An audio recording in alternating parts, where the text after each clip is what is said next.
Hello, ladies and gentlemen, and welcome to the future of the water and wastewater industry and the careers you didn't know about. And I'm your host, Dave Kosmiski, and we are here again at the App Cave, Annual Technical Conference and Vendor Expo. And with me on this episode, we have an old friend of mine from the great state of Bridgeport, Aquarion Water, Mr. Dave Med. Hi, Dave. How you doing? I'm doing well. Thanks for coming up, man. Glad to do it. Fantastic. So, let me know what your day job is.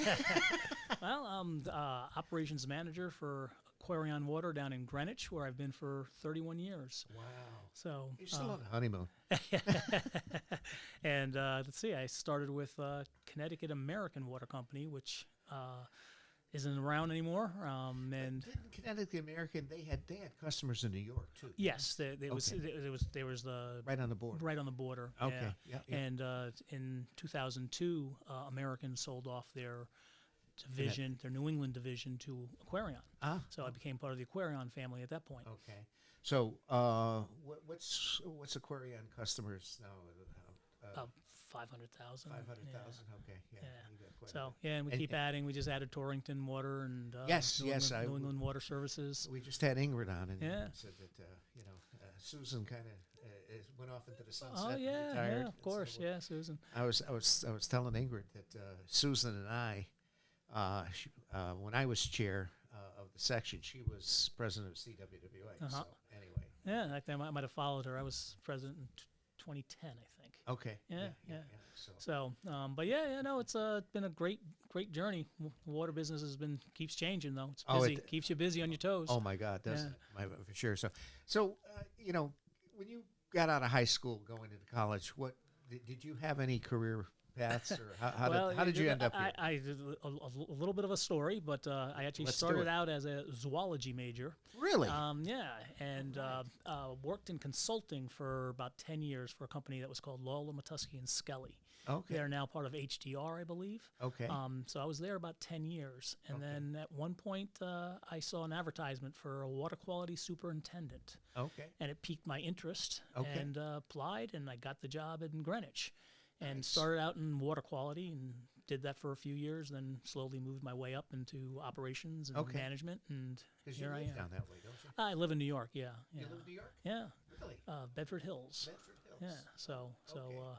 Yeah, and then during my time at LMS, I started working on my master's, got a master's in environmental engineering. So that helped me in the path with water, obviously. Okay. So. Well, let's see. It doesn't matter how we got here. Yeah, The point is we're here. Yep.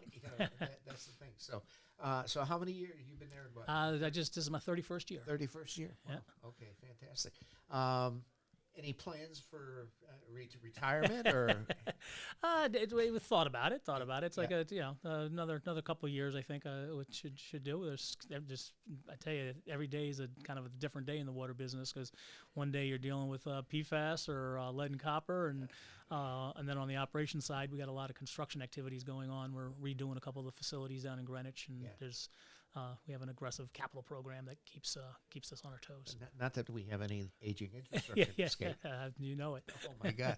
Now, do you guys participate in the WICA programs at all? We did. I think it got phased out last year, I believe. Okay. Aquarion just went in for a rate case. You may have heard, and right now things didn't look as promising as we would have liked, but we'll see. So, but we're continuing to invest in a lot of our capital programs, approaching $160 million a year. Right. So, and obviously, Aquarion is an investor-owned company. Right. So now that you've acquired Torrington Water, now I think that was around 10,000. 10,000 customers. Yep. 10,000 customers. Yep. And we still have we're also involved in Massachusetts and New Hampshire, and we're trying to grow up there also. Okay. Yeah. Fantastic. So, your involvement in the section. I know you've been involved in CWWA, obviously the Connecticut section. So tell us how you got involved in the section.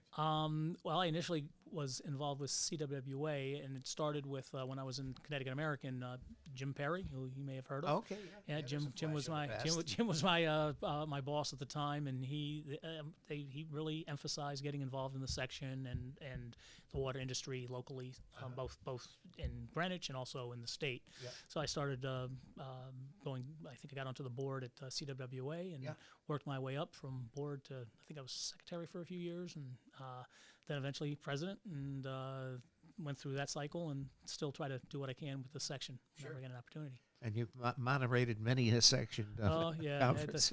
There's a sort of, not the symposium, but the fall conference. The fall conference, yeah, for sure. So, for sure. yeah. Are you going to be going out to Ocean's Edge this year? Absolutely. Oh, I'll see you there. All right, so look forward to it. Fantastic. We're going to be doing some podcasts out there, and to go from there. Last year, I got one of the national directors out there. Ah, that's fantastic. The past president of AWWA, and I got Colin Chung, who was right.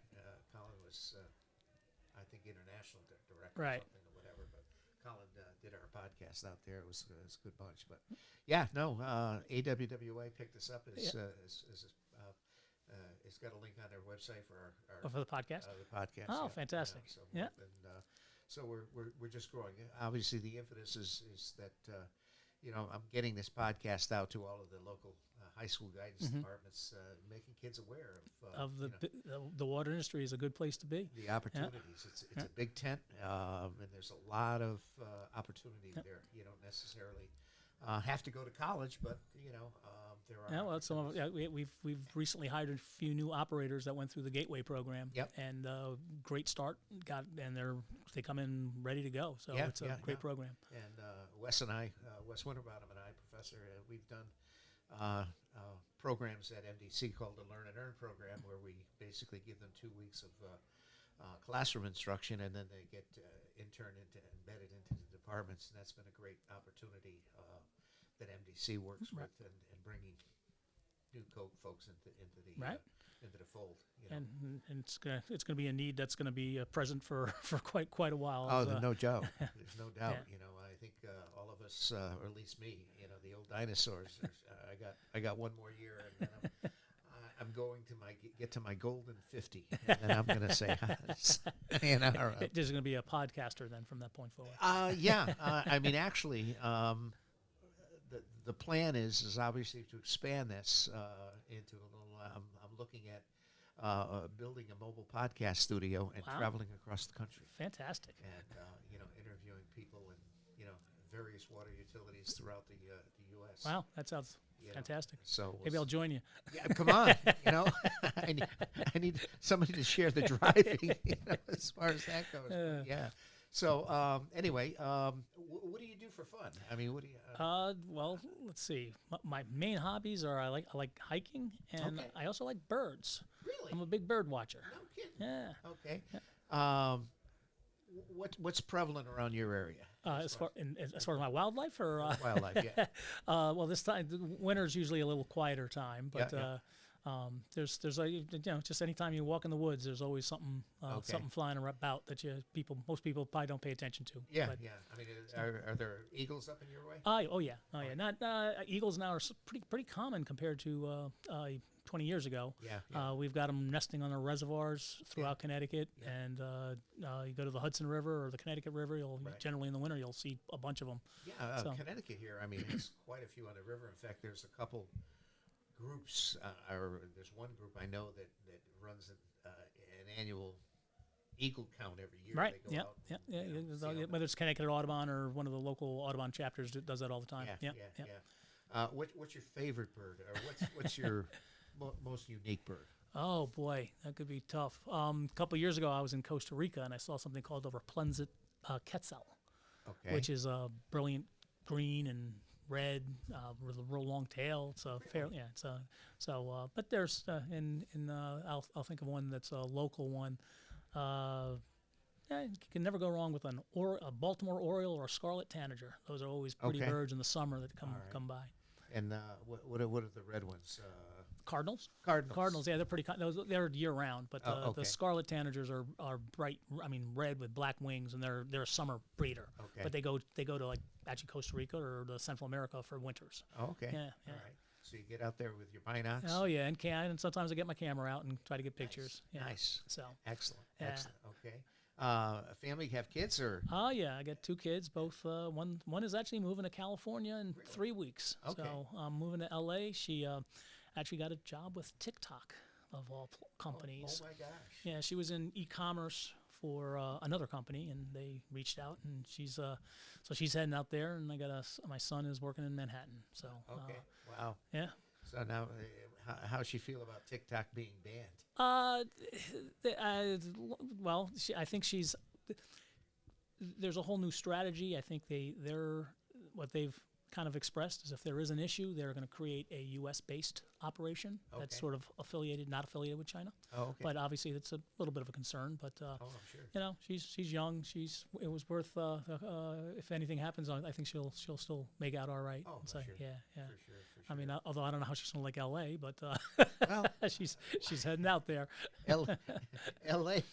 She better bring a snow shovel with Yeah, her. I know, right? She thought it was gonna be warm, and it's like, the only good thing about that whole climate thing out there is that obviously is the snowpack and the amount of water that it's got to be benefiting Lake Powell, Lake Mead, and, filling those reservoirs because man, I'll tell you. Oh yeah, they've gone through years of drought, and but I'm not sure how much I'm sure it's helped a little bit, but yeah, certainly they're not out of the woods. They're not out of the woods yet. No, by any shape. But they're hoping now with the snowpack, there's snowpack basically that figures that there is basically been 180% above anything. Right, that they've right. had. So hopefully that will. Well, most people don't realize how lucky we are in the Northeast because we tend to. I'm not gonna say we're water rich, but we do have the a nice supply of water on a regular basis. We've had a couple exceptions with some droughts, but for the most part, pretty much every spring our reservoirs are pretty full, and unlike other parts of the world where as well as I do, we have to be sustainable, right. And whether it be water, whether it be workforce, or whether it be being able to adapt. What's your take on climate change? I think it's something that's needs to be seriously dealt with. It's real. It's absolutely real. I mean, considering just this winter. Today was our first snowfall of the year. Yeah. And tomorrow's supposed to be 50 degrees. Yeah, so, go figure, And and we're seeing, more drastic storms. We're seeing a lot of different impacts. It impacts us in a lot of different ways. Yeah. So, and in the water industry, obviously you get these, Dale, you're right, you especially now because you guys are both surface and wells. Yeah. But the surface supplies, you get a huge storm, like the water gets turbid. You get all kinds of other problems. The runoff changes. It's and it's probably common sense to start doing things to try and mitigate it. Yeah, absolutely. So fantastic. So anyway, all right, Dave, thanks for coming up here. No problem at all, Dave. Anytime. And it works out well. We try to get this thing out to. We're going to be doing some post-production and getting it out to on the website, but also getting it distributed to a lot of the guidance counselors. So fantastic. Hopefully start, filling the pipeline and making, students aware of, and making students aware. What advice would you give maybe a high school senior or college freshman on, Well, if they're interested in a good career, the water industry is one to consider. Yeah. And it's doesn't take, it's not rocket science, but it's something that if you have a little bit of interest in it, it's something worth pursuing, and the water industry needs young people to get involved. Well, fortunately, the water industry isn't an industry that we can outsource. Right. Okay. we need boots on the ground, and it's stable, and you've got, security, and the pay isn't too shabby either. Yeah, that's true. That's true. Yep. So it's all and there's a lot of different options. Everything from working on the utility side to customer service to on the operation side, accounting. Right. There's a lot of opportunity. It's a big umbrella. Yep. It's a big umbrella. Okay, Mr. Dave Med was here. David, thank you so much. Thank you. Have a great day. All right, ladies and gentlemen, that concludes this episode of Future of the Water and Wastewater Industry and the careers you didn't know about. And Dave Med from Aquarion Water is in the house. And we'll see you back down on the floor, David. Thank you so much. All righty.